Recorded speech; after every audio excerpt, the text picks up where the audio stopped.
राम राजा coaching classes में आप सभी लोगों का स्वागत है। आज हम आपको छंद के बारे में पढ़ा रहे। तो छंद ज्ञानम है, उसमें क्या है, सबसे पहले छंद शब्द छद धातु से निष्पन्न है, जिसका अर्थ है आह्लादित करना या आच्छादित करना, जिसको यास्क मुनि ने निरुक्तम महाकाव्य में कहा है। ठीक है, कात्यायन ने कहा कि सर्वानुक्रमणी ग्रंथ के अनुसार यद अक्षर परिणाम तत्छंदः। ठीक है, क्या है इसका मतलब है कि जो अक्षरों को लघु गुरु गणना के आधार पर नापता या तोलता है, अर्थात उनकी ह्रासता एवं दीर्घता का निर्णय करता है, वही छंद है। अब पाणिनि शिक्षा में क्या है, पाणिनि शिक्षा में कहा गया कि छंदा पादौ तो वेदस्य, अर्थात छंद वेद पुरुष के पैर हैं। जो वेद है वो एक पुरुष है। ठीक है, जो पैर हैं वो छंद उनके पैर हैं। ठीक है, अगला का है छंदों का सर्वप्रथम वैज्ञानिक एवं व्यवस्थित वर्णन पिंगलाचार्य ने छंद सूत्रम में किया है। ठीक है, सबसे पहले किसमें किया, पिंगलाचार्य ने छंद सूत्रम में किया है। छंद जो शास्त्र है उसमें 8 अध्याय हैं। जिस प्रकार अष्टाध्यायी में 8 अध्याय हैं, उसी प्रकार छंद शास्त्र में भी 8 अध्याय हैं। इसमें कुल 329 सूत्र हैं। छंदों का सर्वप्रथम नाम उल्लेख ऋग्वेद के पुरुष सूक्त में प्राप्त होता है। सर्वभूत यज्ञ से सर्वप्रथम छंदासी जजरे, यह ज्ञान प्राप्त होता है। ठीक है, अब जो छंद शास्त्र के बारे में जो लिखे गए, छंद सूत्रम पिंगलाचार्य ने, श्रुत बोध लिखा कालिदास जी ने, छंदो मंजरी लिखा गंगादास ने। ठीक है, सुब्रत तिलकम किसने लिखा, ये क्षेमेंद्र ने। ठीक है, इनको आपको याद करना है। ठीक है, यही परीक्षा में पूछे जाते, जैसे आ जाए कि श्रुत बोध किसने लिखा, तो कालिदास जी ने। ठीक है, छंदो मंजरी किसने लिखा, गंगादास ने। ठीक है, सुब्रत तलकम क्षेमेंद्र ने। ठीक है, इनको याद करना है आपको। अब क्या है, सुब्रत तिलकम में जो इन्होंने कहा है क्षेमेंद्र ने कि कालिदास जी ने मंदाक्रांत छंद का प्रयोग मेघदूत में किया है। काय में किया, मेघदूत में। और भवभूति जी ने उत्तर रामचरितम में शिखरणी छंद का प्रयोग किया है। ठीक है, ऋग्वेद में सर्वाधिक प्रयुक्त छंद कौन सा है, त्रिष्टुप। ठीक है, कौन सा छंद है, त्रिष्टुप। अब इसमें आता, देखो जो ऋषि मुनि थे वो तो मंत्रों का उच्चारण करते जाते। ठीक है, अब उसमें ये नहीं सोचते थे कि हमें कम बोलना या ज्यादा बोलना, वो तो कर रहे रचना। अब उसमें ऐसा भी हो सकता है कि किसी वर्ण की कमी हो जाए तो भी अनुष्टुप छंद है। ठीक है, जैसे 8 वर्ण है, यदि किसी पाद में एक वर्ण अधिक हो गया तो भी अनुष्टुप छंद है, यदि किसी पाद में एक वर्ण कम हो गया तो वो भी अनुष्टुप छंद है। ठीक है, तो इस प्रकार क्या है कि वो गणना करते जाते। यदि देखो किसी छंद में एक वर्ण की कमी हो जाए तो उसे नीचृत छंद। ठीक है, और यदि किसी वर्ण में एक वर्ण की अधिकता हो जाए तो उसे भूरिक छंद कहते हैं। ठीक है, जैसे अपन किसी को नीचे दिखाते, नीचृत माने होता है नीचे, नीचे से भी याद कर सकते ट्रिक के द्वारा कि नीचृत माने कम होना, तो वो नीचृत छंद।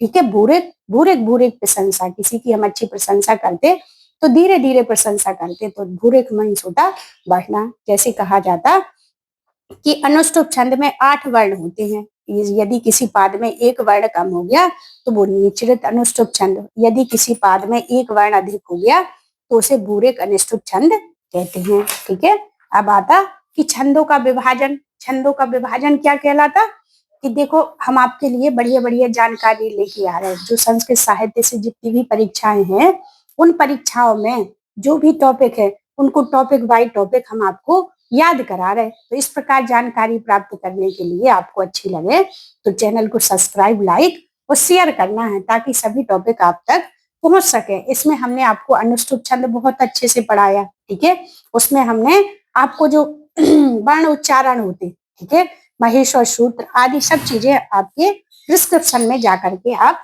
देख सकते। तो इसमें देखो छंदों का विभाजन है, वो काल के आधार पर सबसे पहले देखना है। तो वैदिक काल में, वैदिक साहित्य में छंद प्रयुक्त होते थे। सभी वैदिक छंद वर्णिक थे। कैसे थे, वर्णिक। ठीक है, वैदिक छंद 21 हैं, जिन्हें 3 सप्तकों में विभाजित किया गया। परीक्षा में प्रथम सप्तक पूछा जाता और नहीं पूछे जाते, इसलिए प्रथम सप्तक यहाँ बताया गया।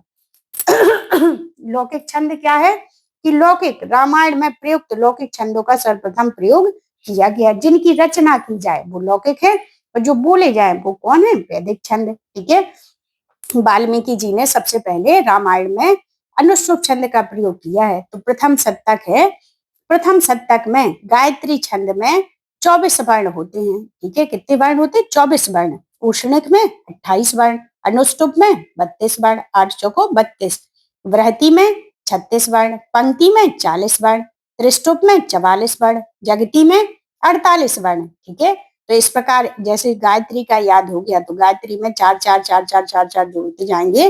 देखो 24 में 4 जोड़े सो 28, 28 में 4 जोड़े सो 32, 32 में 4 जोड़े सो 36, 36 में 4 जोड़े सो 40। ठीक है, 40 में 4 जोड़े सो 44 और 44 में 4 जोड़े सो 48। ठीक है, गायत्री में 24 वर्ण, अनुष्टुप में 32 वर्ण और त्रिष्टुप में 44 वर्ण। ये तो परीक्षा में पूछे ही जाते हैं, इनको आपको ध्यान से सुनना है। ठीक है, अब आता कि अभिज्ञान शाकुंतले कति छंद प्रयुक्तानि। अभिज्ञान शाकुंतलम में कितनी छंदों का प्रयोग किया गया? तो 24। ठीक है, चतुर्विंशति। ठीक है, चतुर्विंशति। अब है कि त्रिष्टुप छंद का प्रयोग अमिवेदम परितः। ठीक है, जो अभिज्ञान शाकुंतलम है उसमें त्रिष्टुप छंद का प्रयोग किया गया। जो ये पंक्ति आ जाएगी अमिवेदम परितः, किस छंद का प्रयोग किया गया? तो त्रिष्टुप छंद का। ठीक है, छंद विभाजन। अब प्रकृति के आधार पर सबसे पहले है वर्णिक छंद। वर्णों की गणना के आधार पर छंदों का निर्धारण करना वर्णिक छंद कहलाता। मात्रिक छंद, मात्राओं के आधार पर छंद का गणना करना मात्रिक छंद कहलाता है। इसमें सिर्फ आर्य छंद ही मात्रिक छंद है। ठीक है, अब है कि जो वर्णिक छंद है, वर्णिक छंद को 3 भागों में विभाजित किया गया। नंबर 1 समवर्णिक, विषमवर्णिक और अर्ध समवर्णिक। ठीक है, समवर्णिक क्या कहलाते?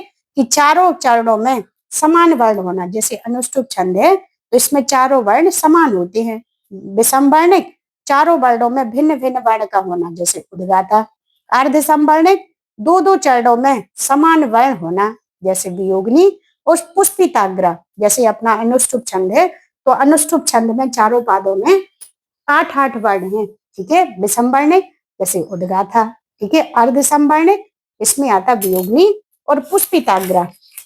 अब देखो जो हम छंद कैसे पहचाने, क्या क्या इसकी तुक हो जाती, कैसे किस ट्रिक के द्वारा याद कर सकते। यदि आपको ये सारी चीजें आ गई तो आपको छंद गणना में कोई परेशानी ही नहीं जाएगी। सबसे पहले है यति। यति है, यति का मतलब होता विराम या रुकना। जैसे मंगल भवन या मंगलहारी, द्रबहु सुदशरथ अजर बिहारी। ठीक है, तुमेव माता चा पिता तुमेव, तुमेव माता रुके हम कि नहीं, तो ये क्या है? यति। तुमेव माता चा पिता तुमेव, तुमेव बंधु सखा तुमेव। ठीक है, तो जो थोड़ी देर के लिए रुके वो अल्प विराम, जब वाक्य पूरा हो जाए तो उसे पूर्ण विराम। इसकी परिभाषा है कि यदि यति जिभ्या विश्रम विश्राम स्थानम कभी भी उच्चते है। ठीक है, श्लोक गान करते समय जिभ्या जहां रुक जाए वही यति कहलाती है। ठीक है, लघु गुरु विधानम, लघु हर्ष वर्ण लघु कहलाता है। इसमें कौन कौन से होते? आ ई उ री ली। ठीक है, लघु वर्ण का चिन्ह एक डंडे जैसा होता है। ठीक है, आगे समझ में इनको लिखना है। ह्रस्व वर्ण को आ ई उ री ली, इनको छोड़ करके सभी वर्ण कैसे होंगे? दीर्घ वर्ण होंगे। गुरु वर्ण कौन सा है?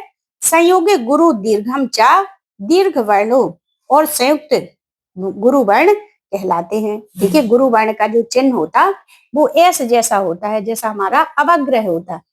पाद या चरण क्या कहलाते? श्लोक का चतुर्थांश पाद या चरण कहलाता है।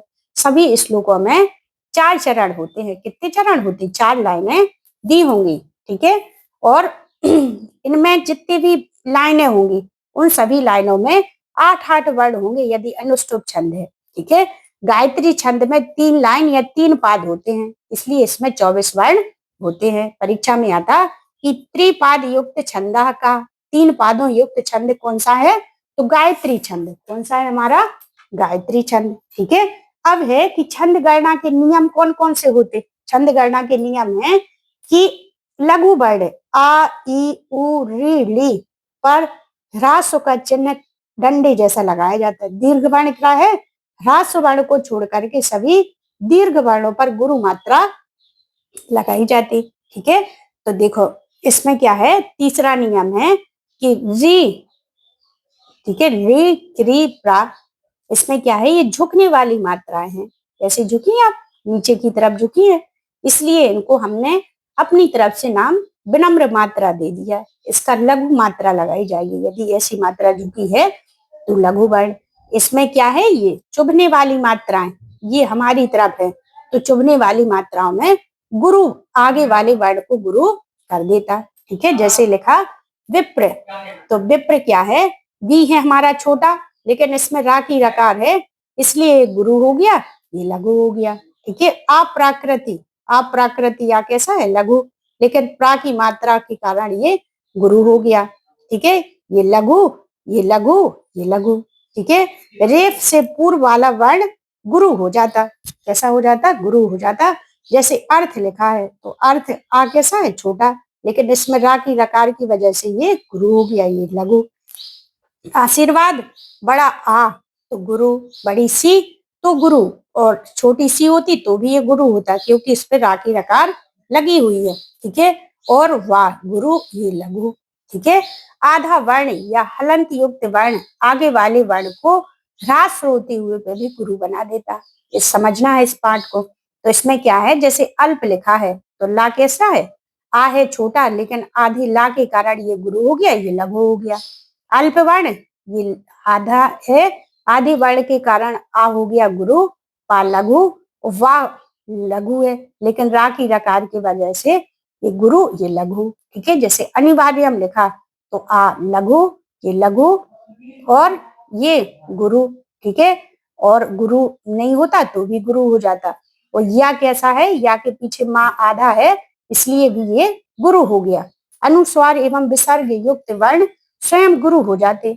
जैसे रामम लिखा, बड़ा रा है तो गुरु, माँ के ऊपर बिंदी है तो गुरु हो गया, ये गुरु, और पीछे विसर्ग है, विसर्ग की वजह से ये भी गुरु हो गया। अंतरंगा, अंतरंग लिखा तो गुरु, ये लघु, रा के ऊपर बिंदी है इस वजह से ये गुरु हो गया। गा के पीछे विसर्ग है इसलिए भी गुरु हो गया।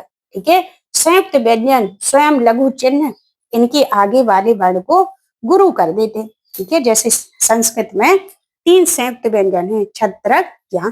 ठीक है, जैसे छा है तो छा का इसे मिलकर के बना, का और सा से। ठीक है, छा, तो इसमें जो छा है वो, ठीक है, त्रा, ता और रा से, या, जा और या से। इसके मतलब है कि जो संयुक्त व्यंजन है इसके आगे वाले वर्ण को ये गुरु कर देगा, वो स्वयं लघु रहेगा। जैसे ये लिखा कि क्षमा लिखा, ठीक है, इसको हमने आपको बताने के लिए कहलाया था। जैसे क्षमा लिखा तो छा कैसा है, लघु, लेकिन इसके आगे यदि का क्षमा लिख दिया तो का कैसा हो जाएगा, गुरु, छा लघु, और माँ गुरु है तो गुरु ही रहेगा। जैसे आत्रेय लिखा तो आ कैसा है, गुरु, त्रा में एक ही मात्रा की वजह से ये गुरु, वो या लघु। ठीक है, विज्ञानम लिखा, देखो यहाँ से समझ में आ जाएगा, विज्ञानम लिखा तो वी कैसा है, लघु, लेकिन ज्ञा की वजह से गुरु हो गया, और ज्ञा गुरु, और ना कैसा है, लघु, लेकिन पीछे हलंत युक्त वर्ण होने के कारण ये गुरु हो गया। नौमा नियम है कि अवग्रह पर कोई चिन्ह नहीं लगता। जैसे लिखा अपना अवग्रह लिखा, जैसे को अपी, तो इसमें जो अवग्रह होता इसका कोई चिन्ह नहीं लगाया जाता। जैसे ये गुरु, ये लघु।